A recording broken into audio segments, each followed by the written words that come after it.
One Crazy Summer, Chapter 29. The Third Thing. Who would have thought 20 flyers could have brought more than 1,000 people to the park? Talk about a grand Negro. Well, a grand black spectacle. People simply came, filling up every inch of green in the park. Some even climbed oak trees and perched in branches for a good spot. Everywhere you turned, there were college students in t-shirts signing people up for sickle cell anemia testing and voter registration. Black Panthers from around the country in sky blue t-shirts with pictures of Black Panthers on them stood tall, patrolling the park. Policemen also stood tall, holding on to their wooden clubs. And yet, I wasn't afraid. I was excited. "You see," Sister Mukumbu said, waving her bangled arm like a wand over the hundreds of people, maybe 1,000. I feel ashamed of the pride I take in ironing a crease extra sharp. Ironing a sharp crease is a job well done. Bringing people to this rally was magic that had you soaring above the trees. It certainly was worth marching up to the no-sayers. In my mind, all these people came to the rally because our summer camp helped to spread the word. The idea of radio announcements, the Black Panther newspaper, and word of mouth hadn't entered my mind. If only Cecil could see what we'd done, and Pa and Big Ma. They put the young people's presentations on first, before all of the speeches and the musicians and the adult poets. Our play was awkward, with Sister Pat following us around with a microphone, but we continued on as if we'd rehearsed it that way. The first time Janice Inkton heard her voice boom out all over those loudspeakers, she jumped back. She soon overcame her amplified voice and proved a bigger harm than Vanetta on her showiest and crowiest days. Janice brandished her silver cap gun at us tired and scared runaway slaves more than Sister Pat's script had called for. All I knew was the crowd liked it, and that was enough for Harriet Tubman, who proclaimed, "Either you want to be free or you want to be scared slaves." She was supposed to have said, "I haven't lost a passenger yet." The crowd went crazy, and Janice soaked it up. Eunice kicked her sister the way I sometimes had to put Vanetta in her place. It worked. Janice stopped waving her silver cap shooter at us and went on with the play as Sister Pat had written. After Harriet Tubman freed the slaves, Hirohito and the boys showed off their karate kicks and chops and jujitsu moves. Eunice, Janice, and Beatrice changed into their matching African print head wraps and dresses sewn by their mother. I was certain Vanetta would be eaten up with jealousy after Janice's loud dramatic performance was soon to be followed by her dancing in that cute matching outfit. Instead, Vanetta had been awfully quiet while we waited for our turn to go on stage. I feared the worst with Vanetta's sunken mood. This had happened just before the tip-top-tap disaster. A quiet Vanetta was a scared Vanetta. That meant I'd have to dance her part, or, in this case, say her part if her eyes bugged out and her mouth didn't open. Then afterward, I'd have to there her for the next 2 weeks. "Vanetta, you ready?" She nodded. If I didn't make her talk, we were doomed. "What's that, Vanetta?" Another nod.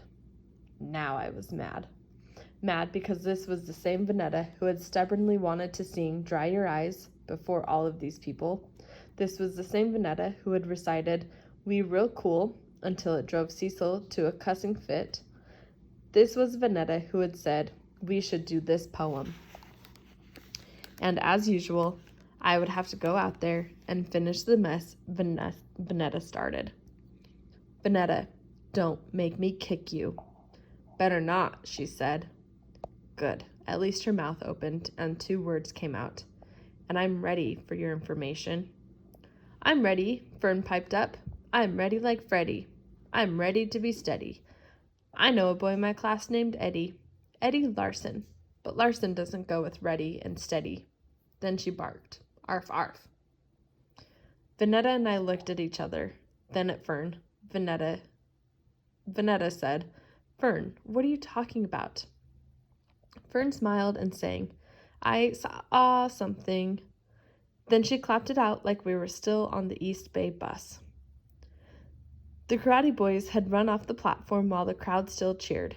I hadn't been paying attention because I was worried about Vanetta, but when Hirohito ran over, I said, "That was really neat."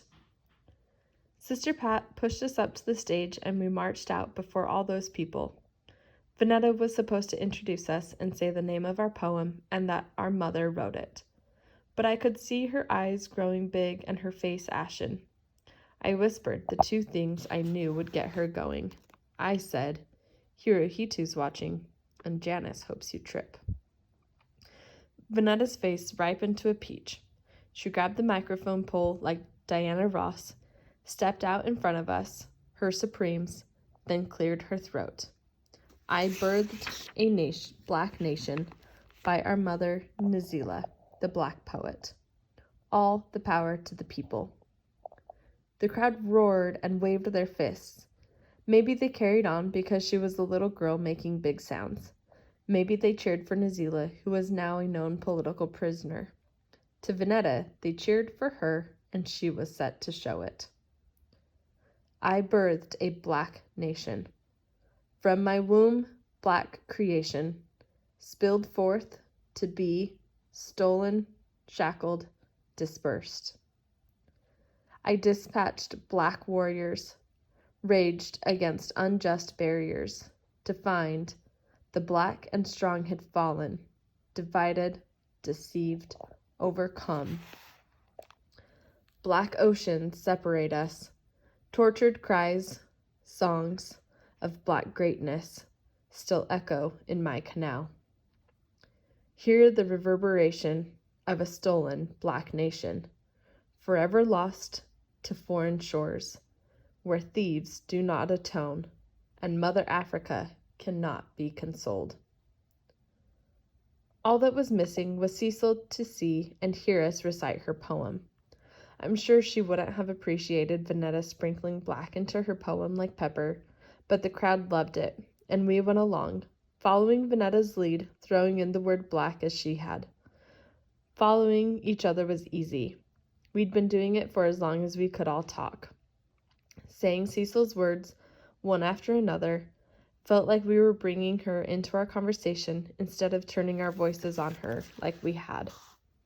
When we finished, we were supposed to exit the platform, me first, Vanetta second, and Fern last. We'd walk off the stage and over to the wing. That was what I thought was certain we'd done. Then I turned and saw Fern still standing in the center of the stage. I went to get her, but Sister Pat was already walking out. Fern wouldn't leave. She said something to Sister Pat, who nodded and adjusted the microphone down to Fern's mouth. Then she left Fern alone on stage. The crowd quieted and waited, but Fern stood without saying a word. Again, I went to get little Fern, but Sister Mukumbo grabbed my shoulder. "Wait, Delphine, let her." Sister Mukumbo had no idea how hard it was for me to watch my baby sister stand alone before all those people. They could laugh at her, shout at her to get off the stage, or boo her into tears. But Fern balled her fist, banged them at her side, and then she spoke.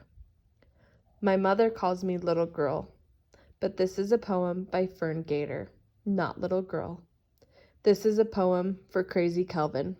It's called A Pat on the Back for a Good Puppy." She cleared her throat.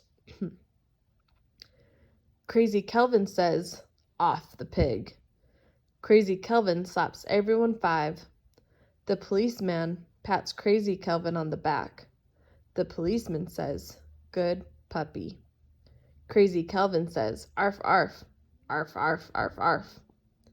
Because I saw the policeman pat your back, Crazy Kelvin surely did." 2 things happened just then. Really, 3 things. First, the crowd went wild for Fern Gator.